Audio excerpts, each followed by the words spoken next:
ગુજરાતનો આદિવાસી વિસ્તાર એટલે ગુજરાતનું સાંસ્કૃતિક આભૂષણ.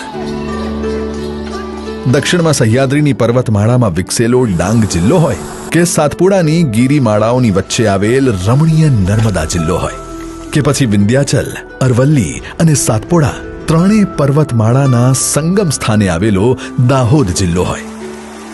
વર્ષા ઋતુમાં અહીંની સુંદરતા દરેકને આકર્ષિત કરે છે.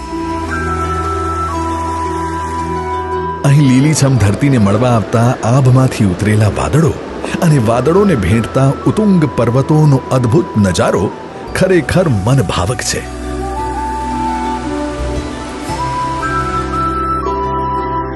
એટલું જ નહીં, અહીં પહોંચવાની સફરના અતિ સુંદર સર્પાકાર રસ્તાઓ, વચમાં આવતા નદી, ઝરણા અને હરિયાળા ખેતરો પણ એટલા જ રમણીય છે. તો વળી ઝરમર વરસાદમાં ઘૂઘવતા ડાંગના ગીરા અને ગિરમાલ ધોધ, રાજપીપળા નજીક આવેલ બોરિદ્રા, નિનાઈ અને ઝરવાણી ધોધ તેમજ દાહોદનો જલધારા ધોધ તેની વાછટથી તન અને મન બંનેને તાજગીથી ભરી દે છે. ચોમાસામાં ગાઢ જંગલોમાં ગુજરાતની વિવિધ ઇકો ટુરિઝમ સાઇટમાં રહેવાનો અનુભવ જ આહલાદક છે.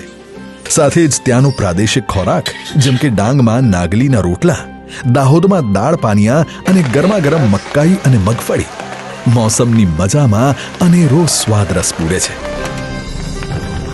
તો અહીંની સ્થાનિક કળા અને સંસ્કૃતિ સૌ કોઈના હૃદયને હર્ષથી ભીંજવી દે છે. આ વર્ષા ઋતુ ગુજરાત આવો અને પ્રકૃતિના અદ્ભુત રંગોને માણો.